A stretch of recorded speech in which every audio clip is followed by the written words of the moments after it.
guys, welcome to the new Be Built by Broser. Today we have with us, well, she was a figure competitor and now she's switching over to bikini for the 2019 season. We're going to see her at the NPC Southern California? California Championships, and then at the West Coast Classic, and then later in the year at the New Masters USA. So Kim Bridges is here with us, and I'm going to have her demonstrate some exercises that the ladies tend to use for building and shaping their glutes before competitions. This is good whether you're a physique competitor, bikini girls, figure, everything. It's also applicable for guys who need more striated glutes and more glute development. And also we're going to continue our series on unilateral training, and hope you guys enjoy the show. Okay guys, this exercise is a side single leg press. We're doing it on an angled machine today. And as you can see, she has her upper body leaned away from or towards the left of the working leg. And she also has her hips twisted and her foot twisted, so everything's at about a 45-degree angle.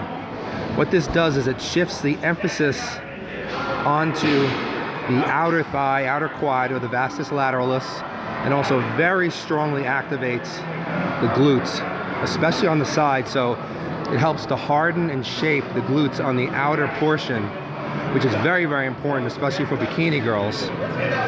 She's moving the weight through a full range of motion, slowly all the way down to the weight touches her chest, and she's pushing up to the full extension. Now, what she's doing at the top is she's pushing through her heel and through the side of her foot, and she's locking out with the glutes.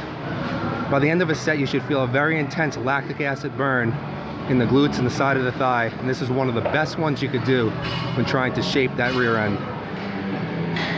Okay guys, so the next move I want to show you is the Abduction Machine.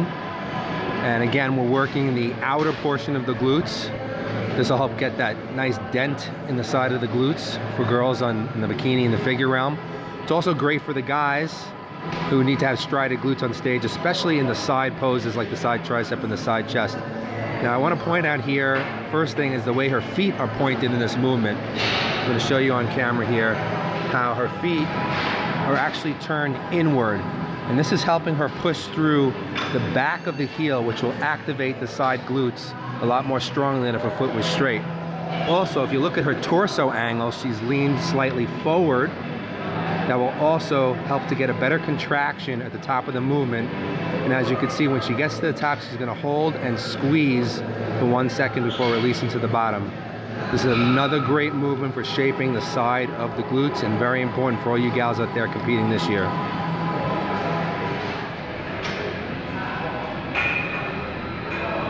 Okay guys, so the next exercise that we're doing is called hip thrusters. And what we do is we get a flat bench so that she can get a full range of motion. As you can see, she's dipping her hips all the way down just before the glutes touch the ground. This is a full range of motion.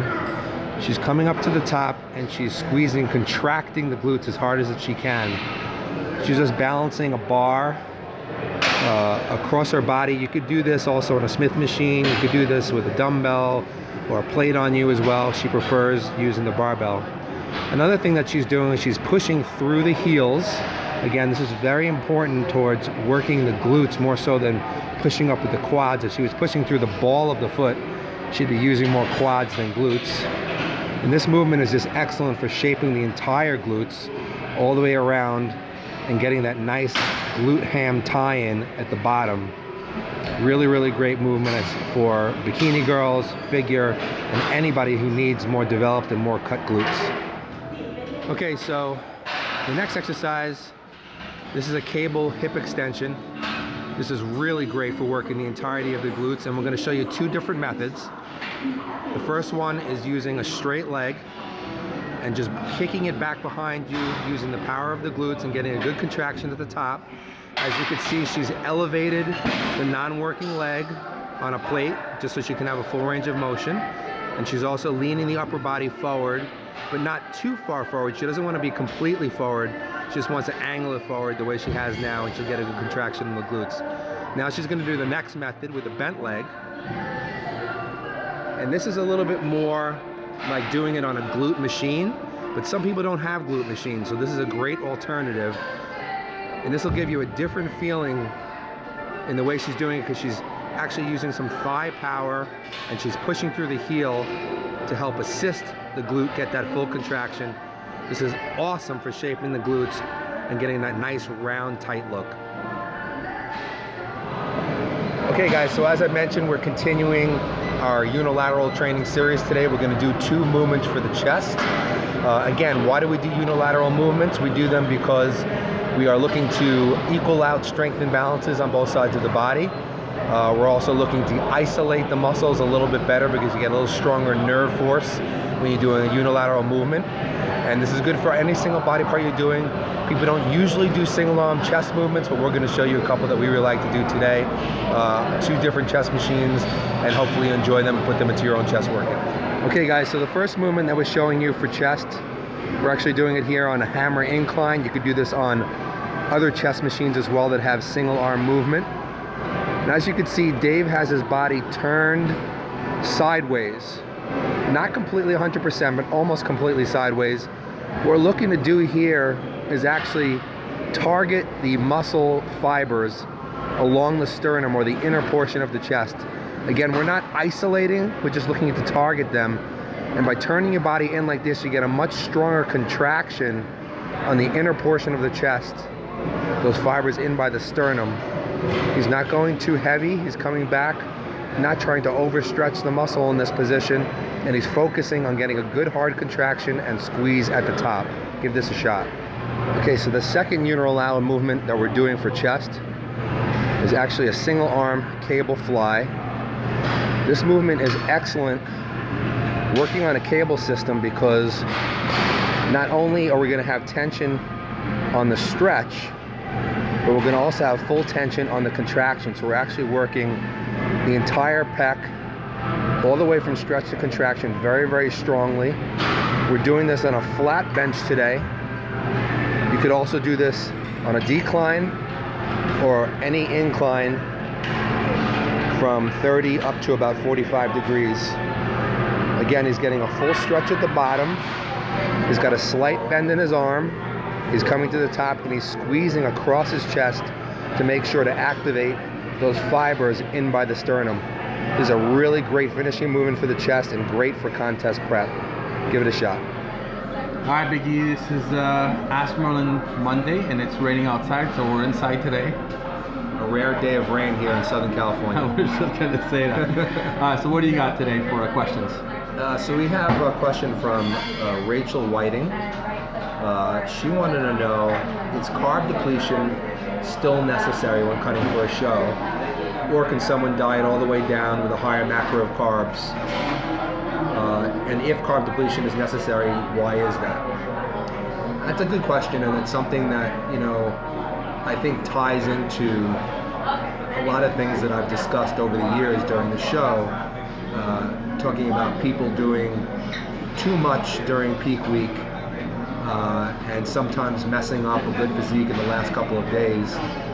And sometimes I think that a lot of these processes like carb depletion and loading and sodium depletion and loading and diuretics, all this stuff has just been handed down from, if you want to say, generation to generation, and people just think that's something they're supposed to do. And what I've tried to explain is that most of the time it's best to get into contest shape so that you're ready for the stage basically a week before you step on, and that the final week shouldn't have to contain any special tricks, anything drastic, different than what you've been doing, because most of these times that you use these different techniques, people go backwards, they don't go forwards. It's almost like a just real hit or miss where you're just throwing a dart at a dartboard, and every once in a blue moon you'll throw it into the center and something great will happen. But you know, 99 out of 100 times people go backwards. They either blow their condition entirely, they end up too flat, they end up spilling over with water. Excuse my voice, I have a bad cold. So to answer your question, no, it's not necessary to have some kind of crazy carb depletion diet or use carb depletion in the final week, what is best to do is to try to time your diet so that a week to 10 days before the show, you're pretty much stage ready, and that the only thing you really need to do the final week is put the icing on the cake, which is why I call it frosting week. And that should just be subtle changes, subtle adjustments. If you're holding a little bit of water, maybe you bring back the carbs slightly the final week and replace it with some fats. Perhaps if you could be a little bit fuller, maybe you'll increase the carbs a little bit. Nothing drastic of what you're doing. There's certainly no reason to deplete sodium and load sodium at the end. Basically, all you really need to do is keep sodium constant, maybe adjust your water intake a little bit during the final week, but again, nothing where you're dropping out water for 2 days or going drastically low on water, because normally this just makes you flat. You don't want to do anything that the body is not expecting, or that's too far out of the realm of what you've been doing for the last 8, 12, 16 weeks before a show. A lot of times people will see themselves looking fantastic the week before, and I always say, well, why do you want to change anything the final week?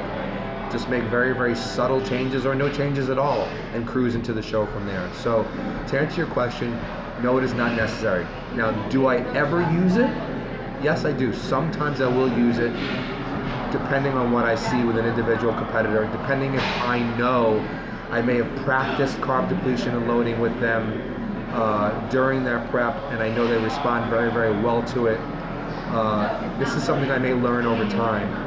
But certainly, if you're doing your own diet, or if any coach tells you you must carb deplete and load, you must sodium deplete and load, you must do there is no such thing as must. It depends on you and how well you're prepared for the show.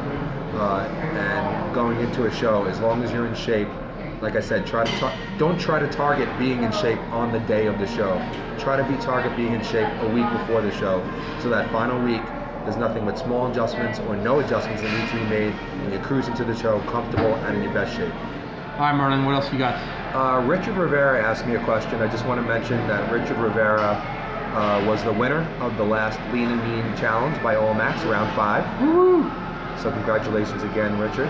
He wanted to know about training his legs. He wants to build them up. That's one of the main points he's focusing on. And he likes to do cardio running on a treadmill, but he doesn't want that to hurt his progress as far as training legs, building the size. To answer your question pretty quickly, yes, running on a treadmill as a regular part of cardio is going to overtax the thighs, and it is going to impede progress in terms of how much size you can build. Remember, the muscle has to recover in order to grow. You can't just expect to train it hard, not allow it to recover, and any hypertrophy to take place. So I would say in your case, if legs is a weak point and it's something that you're really looking to build up, I would probably not do running more than maybe once a week. Definitely do it on a day that you're not training legs. And I would replace that cardio with either uphill walking or maybe biking, something that's less taxing on the thighs. Try to do the majority of your cardio work on days that you're not training legs, and in fact, you may not want to do any cardio on the days that you're training thighs and reserve it for other days. But as far as running goes, yes, that will impede the progress, so it's something you want to leave out until your legs catch up to your upper body. Boom. Thanks, Marlon.